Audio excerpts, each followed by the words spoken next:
how to add background image in Google Sheets. So the way that you would do this is by clicking Insert, go to Drawing, and then simply just paste the picture in here or upload it. Now I'm just gonna upload a random image, and here it is.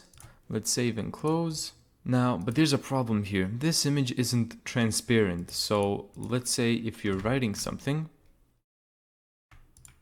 and you're done, as you can see, the image covers what's on the sheet. Now what you need to do is make this picture transparent. So the easiest way to do that is just hop on Google Docs.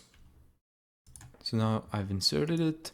I'm gonna click these three dots here, then go to Adjustments, and then make sure that the opacity is about wherever you want it to be. I'm gonna do about 50%. Now let's go to Insert, Drawing. Now let's just copy and paste, save and close. And now you're gonna be able to type over the image. And there you go. Thank you so much for watching this video.